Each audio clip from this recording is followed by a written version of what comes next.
Welcome back. Let's talk about naming aromatic compounds. So in this slide, you'll see, four examples that are all aromatic. And this time around, I'm just drawing the aromatic ring with the full circle to represent the aromaticity of the compound. But you may recall, benzene with simple substituents is just called benzene, and it is the parent chain of the molecule. So you basically have to follow the same rules that you have learned in the past as far as naming molecules. You got to name your substituents. You want to name them alphabetically. And at that point, you got to figure out the lowest numbers that yield, um, you know, and favor the substituents that are alphabetical, right? So if you look at all these compounds, they all have the chloro substituent. Some of them have the bromo substituent and the fluoro substituent, right? So the first one is the simplest one, right? Because you just have one chlorine. So this is just called chlorobenzene. And you do not have to give a number for that because it doesn't matter where you put it. It will automatically have to be position one because you want to yield the lowest number for that substituent. And since it's the only one, automatically has to be, position one. But like I said, you don't actually tell that in the name because it's understood it has to be position one. All right, now when you start having more than one substituent, however, that's when you have to then tell what the situation is, right? So in the case of this molecule here, you do have bromo, you do have chloro. So bromo goes first, chloro goes second. And ideally, you want to benefit the substituent with the with alphabetical priority. So you want to make bromo position one, and you still want to give chloro the lowest possible number, right? So what that would mean is that sure, the position where the bromo is located is position one, but you don't want to go clockwise as far as numbering the ring because that will give you a number of six for chloro. Whereas if you go counterclockwise, that will give you two. So between two and six, two is the better choice. Okay, over here, same idea, right? You have chloro, we have fluoro. Chloro alphabetically is preferred, so that will make this position one. And for fluoro, if you just counted, this is position one, position two, position three. So this should be one chloro, three fluorobenzene.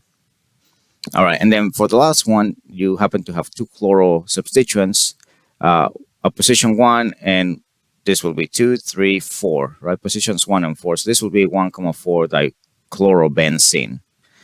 And these are the full IUPAC ways of naming these disubstituted aromatic compounds, but they also have a common way of depicting the name. For the situation in which the substituents are right next to each other, this is also known as orthobromochlorobenzene. And the pretty much prefix ortho tells you that the substituents are right next to each other. Over here, for the situation in which the substituents are two carbons away from each other, this is referred to as meta, so metachlorofluorobenzene. And for the last one, where the substituents are directly, across from each other, or four positions away from each other, this is referred to as the para substitution, so para dichlorobenzene. So you'll see and you'll encounter plenty of instances where the aromatic rings described this way, but it really only applies if you just have two substituents. If you have more than two, then you don't really use ortho, meta, para. You just go ahead and use IUPAC nomenclature. All right, now with that being said, there is a fair amount of substituents on benzene that have been known for a long time. And because of that, there's a good chunk of molecules, aromatic molecules, that have common names associated with them. And so here I'm showing you a list of the ones that you basically have to remember. So aside from benzene, probably the second best known version, aromatic version, is the one where you have a methyl substituent on benzene. The IUPAC nomenclature will be methyl benzene, but it has a common name of its own. This molecule is better known as toluene, and it is just the common name that was given to it. Much like water is called water as opposed to dihydrogen oxide, toluene is just referred to it pretty much ubiquitously everywhere you go. Now, extend that logic a little bit further. Right now, we have two methyl substituents on the benzene ring. We have them on the first example across from each other. On the second one, we have it two positions away from each other, and then the last one we have them right next to each other. So this is basically your para, meta, and ortho, configurations for the substituents. But having two methyl groups within the benzene ring is known as silane. So all of these molecules are silenes, but the first one is para, the next one is meta, and the last one is ortho. And you could even abbreviate it like I did right here. Just have the first letter, P for para, M for meta, and O for ortho, right? But that will tell you exactly where those methyl groups are located.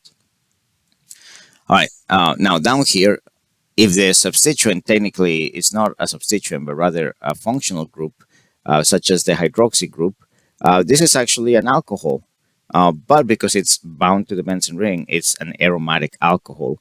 And that has some consequences on the reactivity, the acidity of this compound. But this one basically has a common name. It's called, based on this idea that you have something attached to the benzene ring. So you might remember the substituent names: phenol, if you attach directly to the benzene ring, and benzol if the benzene ring is attached to a CH2 unit, which itself is attached to something else. So in this case, this is a hydroxy group attached to just benzene. So the name is phenol, as in you take the substituent names phenol and you replace the YL with OL to emphasize that you have an alcohol. So phenol is the name of this molecule. Now, the next one is going to be a little bit weirder because you're going to think, okay, so that's probably an amine. So this is phenamine, but in reality, no. The name, just to make matters complicated, is called aniline. Maybe because it has, I don't know, it has a cute sound to it, a cute ring to it. Like if I had a pet, I might name that pet aniline, just because it sounds kind of nice. It's like, aniline, get off the drawers. All right, let's keep going. All right, so another substituent you could have is a methoxy substituent. And, so this will be methoxybenzene, but it has a common name. This one is known as anisole. All right, which actually, kind of sounds not too bad as a potential name for another type of pet, So anyway, aniline, anisole. This one right here is actually used a lot in industry for polymerization reactions. And basically, you have a CH2CH unit bound to the aromatic ring. We call this a vinyl unit. But because this is a double bond attached to a carbon that's, basically part of a double bond system, this actually has plenty of conjugation. This has a name of its own. It's called styrene. All right. And the next one, which is kind of a little bit annoying, right? Because you would think, okay, well, we already know that NH2 on the aromatic ring is aniline, so this is probably orthomethyl aniline, which normally I would say, yeah, that's what it should be called, but it does have a common name. It's ortho for sure. It could be meta, it could be para as well, so keep that in mind. But this ortho version of the molecule is known as orthotoluidine, which is basically like the amalgam of the toluene name and the aniline name. So toluidine, that's the name of this thing. And it happens to be the ortho version, right? It could have been meta and it could have been para as well. All right, so just a couple more. The one shown here on the bottom left, where you basically have an aldehyde unit sticking out of the benzene ring. Just to kind of remind you, right now, this time around, we have an extra carbon from which there's extra thing being attached to. So the names are going to derive from this substituent name, which is benzol. So this one that is basically a benzol because that's a carbon, and then from that carbon there's extra stuff coming off, and it happens to be an aldehyde, is all together known as benzaldehyde, right? You're basically combining those two things, the name of the functional group along with the name of this, substituent, as if you were treating this in a substituent type of way, which technically is not because it's the whole molecule, it's the parent molecule, but that's kind of the logic. And then right here, similarly, you do have a carbon that's attached to the benzene ring, and from that carbon, there's extra things, being attached to it. And if you look carefully, you should realize that this is a carboxylic acid moiety. So this is basically referred to as benzoic acid, right? So still take that benzol functionality, that name, and create an amalgam with that, along with the functional group that is present in the benzene ring. All right, now these two are a little bit trickier. Technically,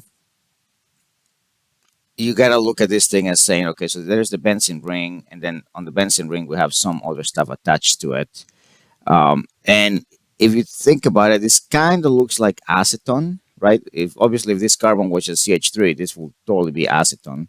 But this left side happens to be a phenol attached to what otherwise could have been acetone. So this is known as acetophenone, to emphasize the idea that you have the acetone unit, but it's been modified to substitute one of the CH3s with a phenol ring, and you end up with "-one" because it's a ketone. And we will talk about all those details nomenclature wise, once we get to the carbonyl, chapters. All right, and then same idea right here. You have a phenol attached to this thing right here, which is no longer acetone. Now you have another benzene ring attached to this thing. So this one is known as benzophenone, right? So now we are definitely treating this whole unit on the top portion as being the benzol derivative, and then that's attached to the phenol. So it's kind of a silly amalgam of names, but it is what it is, right? Benzophenone. So you basically would do well to kind of commit these names to memory. All right. So in the next video, we're gonna go through some more involved naming, and we're gonna go through all the different steps. But I think the discussion has been long enough for this one, so we're gonna stop it right here. So I'll catch you in the next video.